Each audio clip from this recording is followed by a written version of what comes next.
everyone, Jackie with Full Moon Loon Designs, and I started to shoot an unboxing video, and then my husband came in and didn't know I was shooting video, so I did get it cut so far.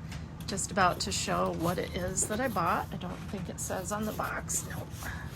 So we have a box within a box.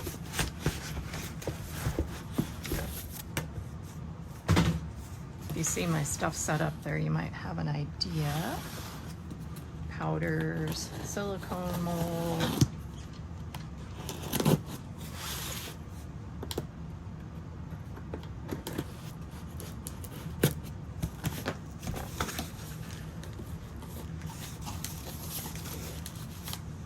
in the box upside down, or I open the bottom of the box. One of the two. Nope, I opened the top.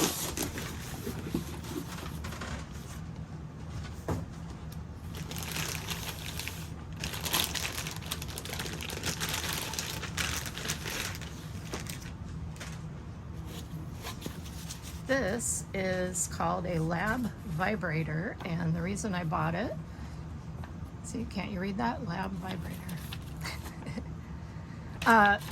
They sell them for different uses. I see a lot of dental use referenced, it even says so in here. But what I got it for was when I'm doing freeze infuse and I want to get the air bubbles to the surface and get them out. I thought this could work pretty well. So I'm going to pause the camera and get it hooked up because of course it doesn't have a very long cord, so I need to go grab an extension cord. But once I do that, I'll come over and we'll fire this puppy up. Okay, the moment of truth. Does it power on? It looks like it's on, but I believe that would be on. There is a light there.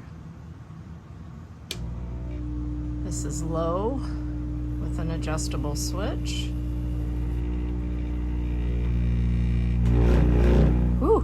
It'll shake my coffee mug right off the table. I think this is going to work well for this, but we'll find out, because what I'm going to do next is actually work on a freeze infuse project.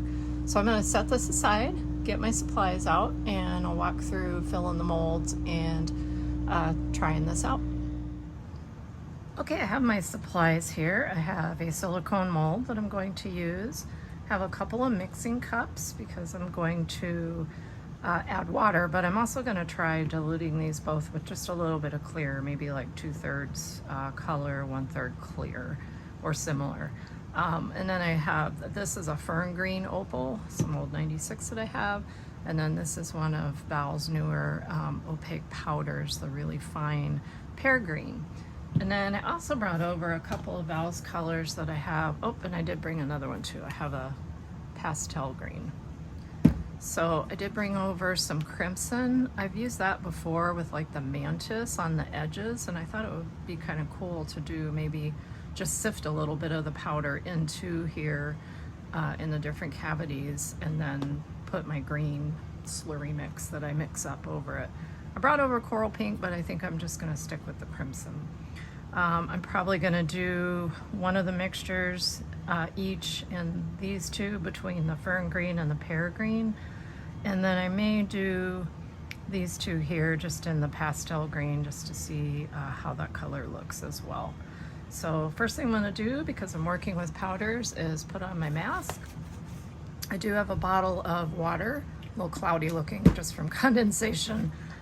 And it is just tap water. I don't have distilled, but it is after running it through a Brita filter pitcher that we have in the fridge. Sorry, I had to take a drink there. So I'm going to go ahead and mix up. I think I'll do Val's first, the pear green. I probably will add just a little bit of clear, like I said. So I may start with like a 1/4 teaspoon of clear and a teaspoon, I think, of, is that a teaspoon? Yes, of the color. And I may need to do a couple rounds of that. And if I have excess, I always just let them sit and let the water evaporate, and then I just put the powder back in. But let's see what happens here. I'm gonna put my mask on.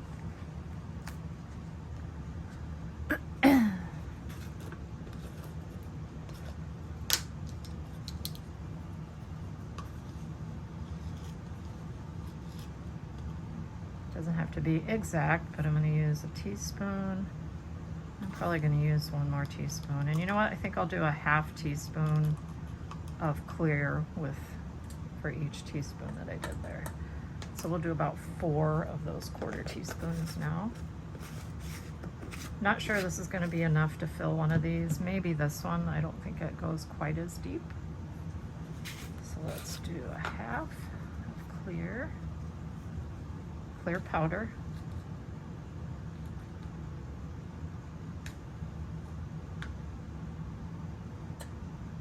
Okay. Set this one aside, get a little stir stick. First I'm going to mix these two together before I add water.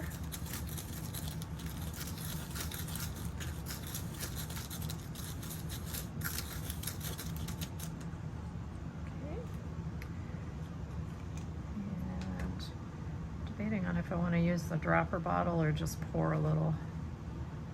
Try just adding. I never measure it out. I just don't want to add a whole bunch at once. I'm afraid if I start pouring, I'll get too much.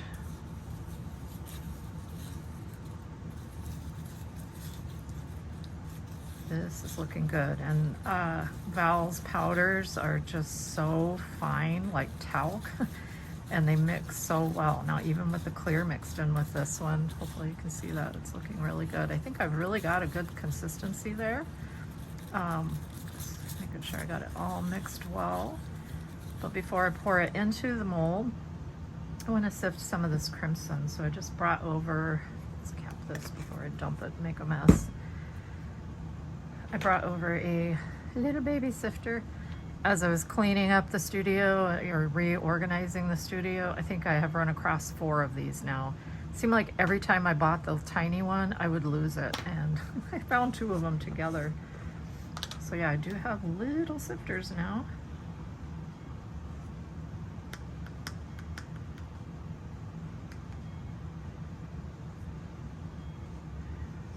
I need to grab my readers so I can see a little better close up. Where are my contacts today?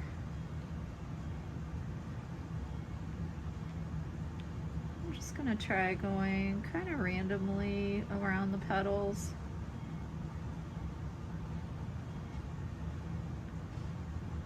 Maybe a little heavier on these outer ones.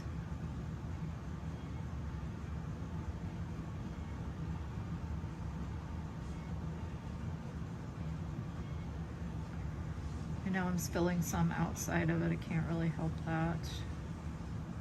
This is the smallest sifter. Add just a little bit to that one. And I think I'll do the same with this one.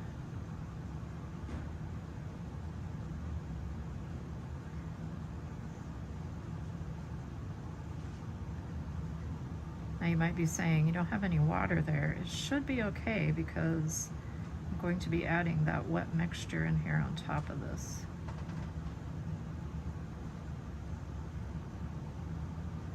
Now I'll be curious how well that actually shows up. I might do just the edge of this leaf too. I think it's a leaf.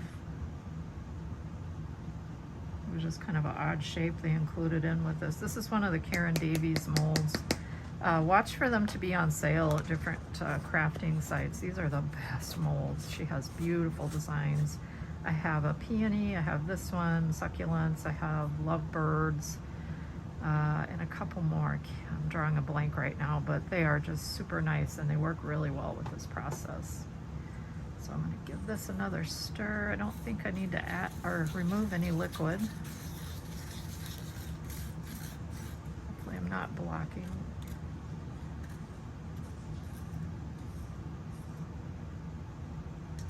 Well, I might have mixed up just enough. I'd say it's almost like I've done this before. I have used this one before, but not in quite a while.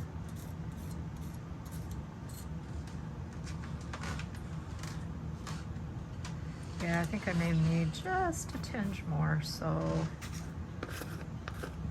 this time I will just use one of those and then maybe about half a one of clear. May not not get it exactly as the rest of it there, but it's only going to be hitting the tips. And this time I will use a water dropper.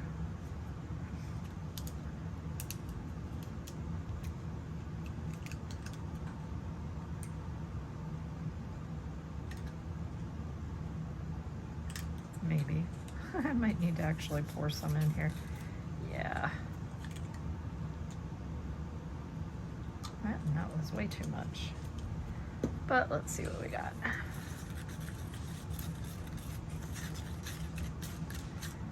Yeah, that was a lot.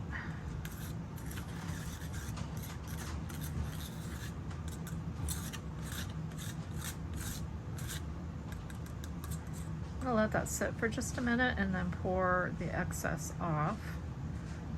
And normally I would have a third one sitting here to catch any excess. It's okay, it's gonna be another green that goes in here, so just the liquid off of this one is not gonna be a problem with the other one. All right. And hopefully you can see that a little bit more.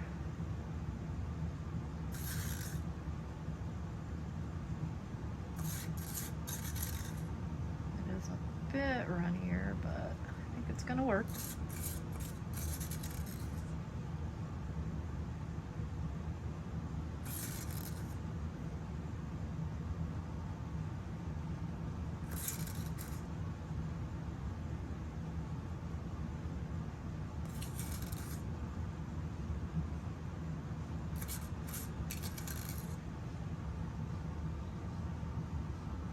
All right, we're gonna call that good.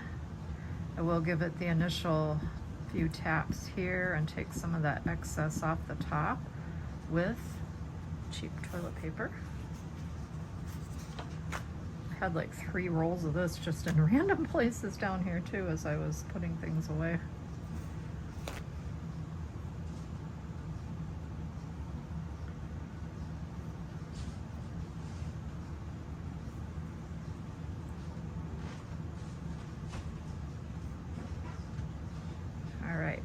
Now we are gonna try, well, you know what, let's fill the other ones. I don't want to put it on the platform here until we're ready. So I got that one. Let's do the pastel green next in these 2 small cavities, which now I realize I should have brought 3 cups over. I'm not gonna measure this time. I'm gonna guesstimate, which is typically how I do things.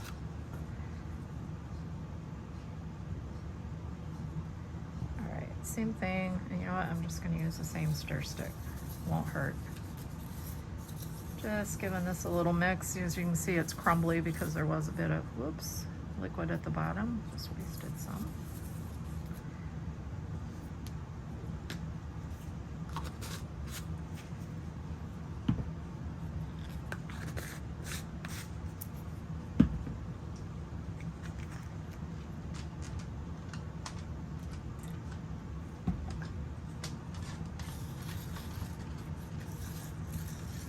And we got that one a little too wet too. Same thing, I'll let it sit for just a second. And I could actually start mixing up my third one, which is going to be the fern green opal.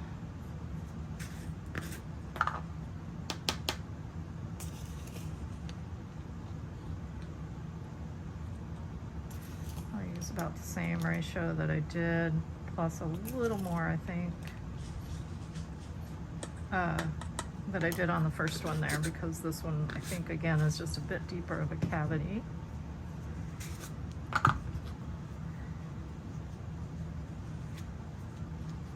Don't want to contaminate my clear powder with any colors.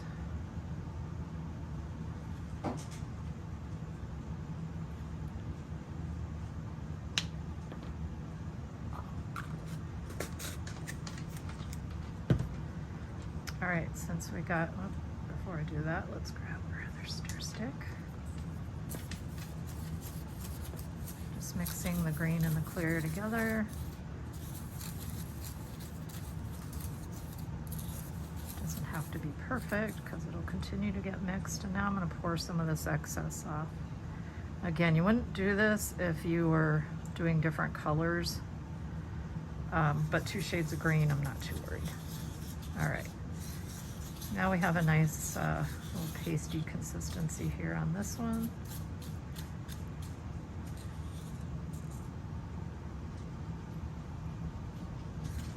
And I think I actually mixed up a little too much.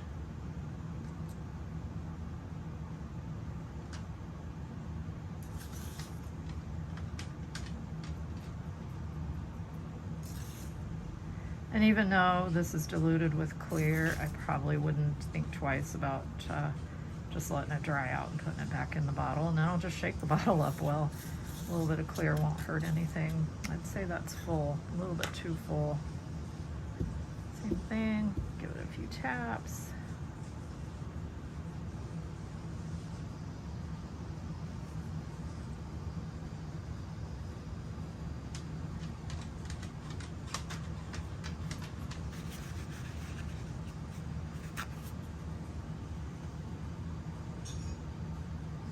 Kind of went over on these two, and I'll show you what I do sometimes to clean that up.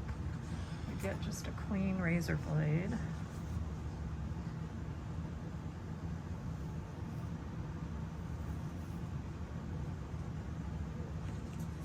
sense in wasting it.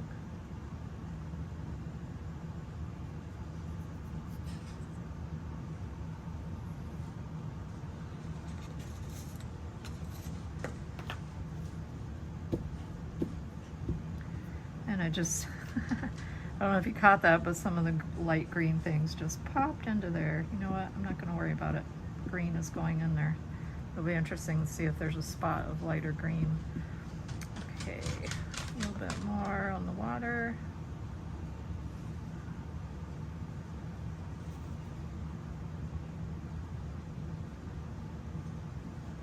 All right, last one. Let's add water to our fern green opal.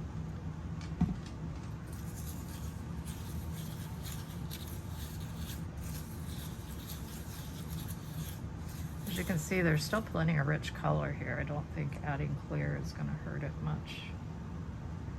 Just try to add a tiny bit more.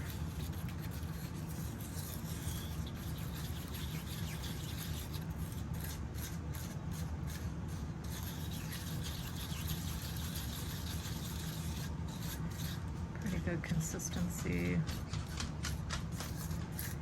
Let's see if we mix the right amount.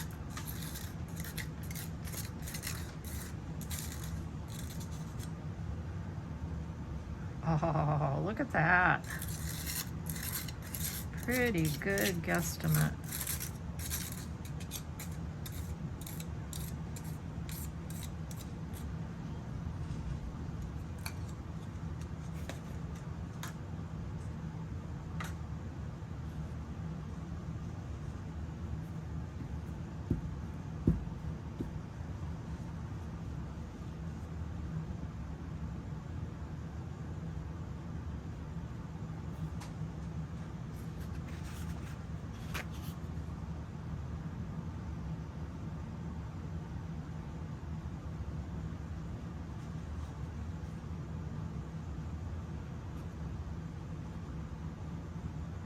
Okay, let's try out our new little tool here. Let's cover up our water.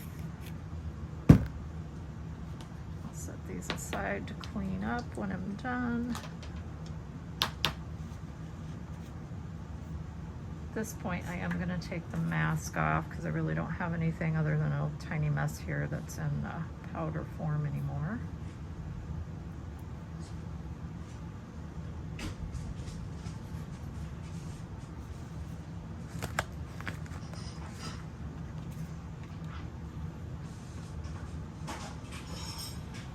This thing actually has a bit of weight to it.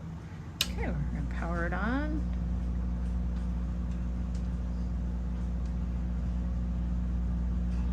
I've got it on low and I'm going to turn it up about halfway or so. Don't really see anything coming to the surface.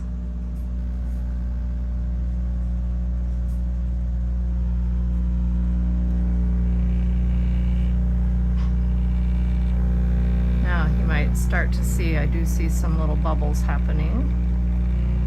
So it is working. Now let's dial it back and see what high is like. Woo, yeah.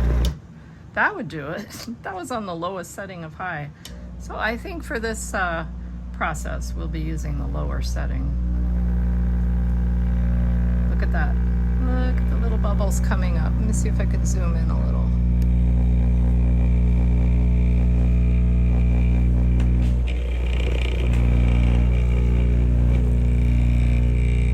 Moving it actually bumped the dial there.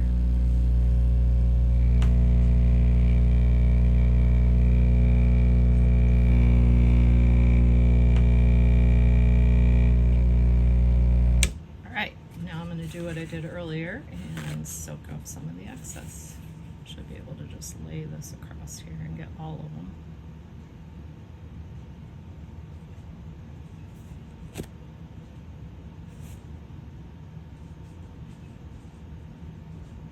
of them. This one looks like it's a bit messy again. Don't know where I laid the razor blade. Oh, there it is.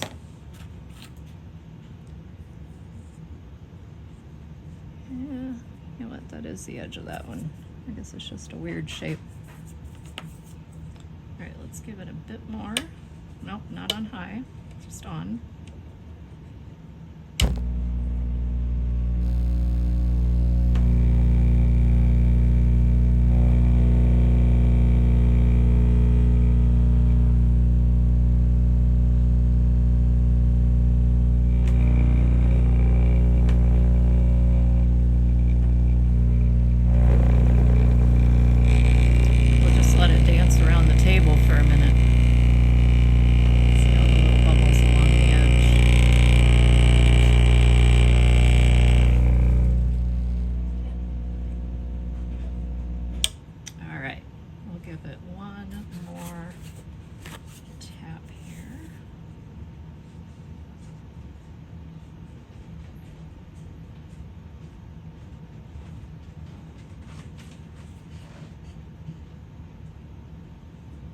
All right, I am satisfied with this. I am going to put it into the freezer now and just let it sit in there for a while. I do have another project going, quenching some frit today, so these will sit in there for a little while until I can get the other kiln ready to fire them up. So I'll come back and film the rest of this when we're ready to pop them out of the mold. All right, freeze and fuse. Step 2, I have had it in the freezer a little over an hour. I'm going to actually pop it right out. I'm actually going to pop it onto the kiln paper and just set that right back into the freezer until I'm ready to put it into the kiln. So here we go. Hopefully this is showing well.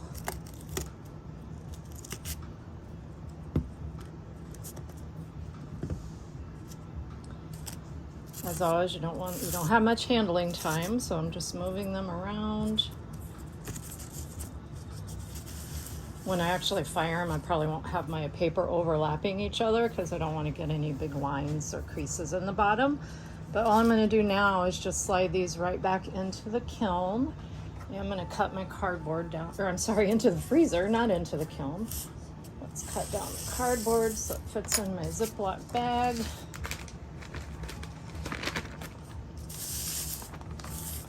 Hopefully you can see the detail. Let me try to move the camera just a bit. Take it out of the setup here. Here we go. You can kind of see where that contrasting color is, but you really won't see it much until it fires. So yeah, gonna pop these into this bag and back into the freezer until I'm ready to turn my other kiln on in just a little while. And here you can see I've got them in the baggie. I just do this so they don't dry out. This is another thing you can do if you only have one mold and you want to make multiples. So I could technically fill that mold up, run it through the freezer again and have more. I'm not going to today, I'm just going to fire these, but I just wanted to today mostly test out that lap vibrator, lab vibrator to see how it worked with the freeze and fuse molds. So yeah, more to come. When I pop these into the kiln, I'll get another shot and then we'll take a look at them once they're out. Freeze and fuse pieces are now out of the freezer and into the kiln. I have 2 of them over on this side, 2 on this side. These were pastel green opal. This one was fern green opal. And this one was Val's pear green opaque. And each of them were mixed with clear. So I've just turned the kiln on. I'm gonna run this with my usual freeze and fuse program, and I'll have that scheduled at the end of the video. But here we go. Close her up and we'll take a look at them tomorrow. All right, here are the fused succulents made with that silicone mold using the freeze and fuse process. Now you can see where the crimson frit it kind of has that little bit of, it might be some reaction or it could just be the color itself that shows. But you can see it on the tips of these. Backs are pretty typical for freeze and fuse. I could probably smooth them down a little bit. But the tops are nice, glossy, held detail. In my kiln, I take these up to a top temp of 1260. I've got the schedule at the end of the video. And there's just the 2 little leaves.